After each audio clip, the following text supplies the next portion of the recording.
Good morning, this is Reid Seals for AM 1340 WGRV. I'm here for my monthly interview with Greene County Mayor David Crum. How are you doing this morning, Mayor? Fine. Good morning, Reid. Good morning, Greene County. Hey, let's go ahead and start off talking about the lawsuit with the clerk and master office. Can you tell me a little bit about it? And the lawyer showed up at the commission meeting. He did, and actually, as I told him, we can't speak about that in public because it's under litigation, so there wouldn't be any real comments made. And I told him we couldn't answer any questions or wouldn't initiate any questions, but it was interesting. I had heard earlier in the day he was coming and contacted our attorney, who was unavailable to come because it was very interesting. Typically, an attorney does not address the defendant or the other party in a lawsuit without counsel being present. It's kind of like, you know what I did for many years. Many people know as a police officer. So go back to almost, if I'm interviewing somebody and they say I want an attorney, it's inappropriate to continue on. And so him knowing that we had counsel and coming to speak to us without our counsel being present was a bit concerning and inappropriate, and actually, possible sanctions could be filed for an attorney for initiating that, knowing that we had that. So it was really kind of interesting in the process that the attorney would show up and want to address without going through our attorney and having our attorney present in that. Now, at the commission meeting on Monday, there were many people who spoke about the U.S. nitrogen situation. What is the county currently doing to help resolve the controversy there? Well, we've had some commissioners that have talked to them, and it's interesting. I mean, one of the big things, and you probably get some calls, and I will whenever this airs, that they're about discharged water into Lick Creek. And I called Tommy Gregg down there as mayor, and I put great trust in Tommy. And he said, originally there were permits that allowed discharge, effluent water, to go through the sewer, or they could possibly discharge some, and that was never acted, never done. That all their discharge water, if it's not cooling water, comes in and does not do anything but cooling and discharge to the river, all the water goes through their sewer system. But when we tell them that, they don't seem to want to believe that, but it seemed like they were as upset about the public hearing as they were the U.S. nitrogen. So it did, and we had it on our website and on Channel 18 for many days. Yeah, and that's what I always go, and I was going to mention at the end, on events coming up, I look at your all's website quite often because it's there. So, I mean, it would have been available, but we are looking at our website, and my assistant's talking to the people that put ours on so that there maybe be a little icon on there of a calendar that you can click on, and it'll switch and you can look to our meetings. But we don't have an information technology person, so we don't have somebody that can direct their attention to correcting that or making improvements to our website right away. My assistant calls our web-based person, who's BIS, Business Information Systems, that does a lot of work with some of the other county offices. Do you have any updates about the countywide alert system that 911 is putting into place? Reid, I should have called on them because Jerry and I had talked a few weeks ago. Mm-hmm. He was anticipating, and this is by memory, so please forgive me if I'm wrong, that everything should be in and ready about November 1, but that's kind of by memory, and I probably should have called him before I came over, but we can check on that and have some information before the next time we talk as to what the status is on that. And if it's November, we'll have another talk before then. What capital projects will be pursued after the courthouse repairs, and how much longer will those take? That's a good question. We've been keeping track of when they're working, and they have been working. The last few days they've not been there, so it's time to get them. They're back to the back corner, so they're very close. There's not any leaks. The roof part is done. As far as preventing that, what's taking so long is that old guttering is almost having to be hand formed, or having to go up and measure and then come down and form. So it's all that guttering that now is the big holdup and taking so long. And so they've been two people there.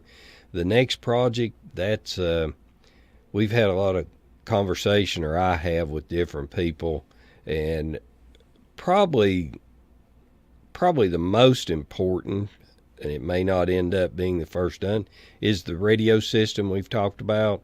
That if the antenna goes down, building planning and zoning, animal control, the highway department do not have access. Our solid waste director would like for them to have radios so they can communicate. That's easier than trying to call somebody on a cell phone. Them either have to pull over or install Bluetooth in all those.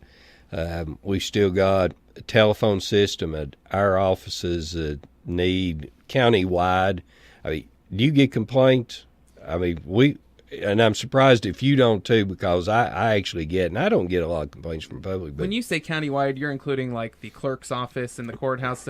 I know I've had a lot of issues calling them, and I've had to call multiple times in the morning before I actually get somebody because it's always a busy signal. Yeah, and that's there for several days. The published number at the county court clerk, where you buy your tags and stuff, was tore up.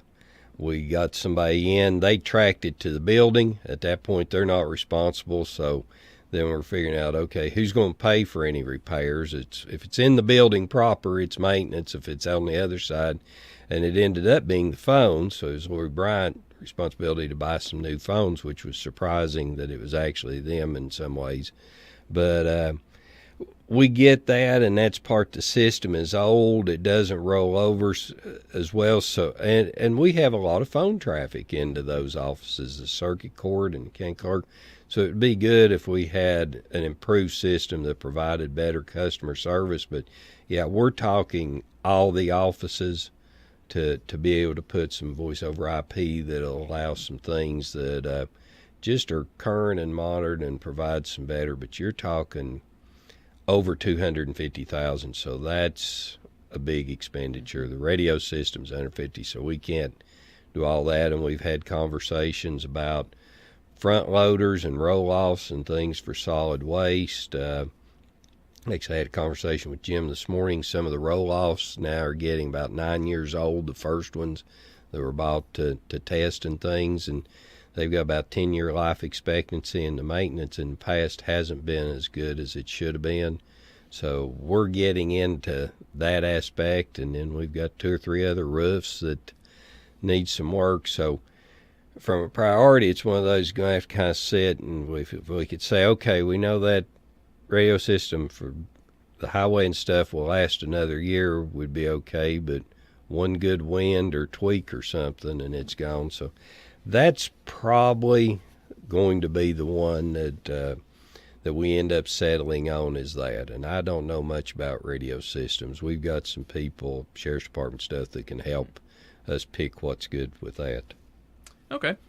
And can you give us a rundown of the EMS Wage Study and who is paying for it? The EMS department is paying for that. How much was it again? I think was it 10, 12,000, something like that. Something like that. I'm not sure. Yeah. I didn't quite pick it up at the meeting that day. Yeah.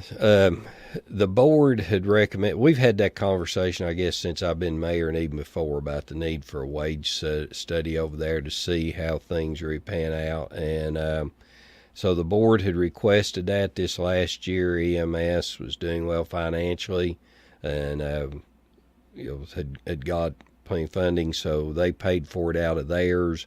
And that organization has done wage studies other places, but they're focusing. I mean, he made the comment in that meeting about where I'm from. Well, they're not doing where he's from. They're checking with the Hawkins and the Hamlin and the Carter counties and Jefferson County and those that actually relate to salaries to us to see where we fit in. Okay. And any updates on the staff shortage at Animal Control? It's taken care of. Okay. They're fully staffed. We've got the one truck ordered, and the second one's ordered also, and it'll be in. But now they've taken over the bite cases. That was why we added that person. It was the environmental person at the health department that inspects restaurants. We've talked about that. Motels and things, they came and they were just unable to take care of the bites, and it made sense to me.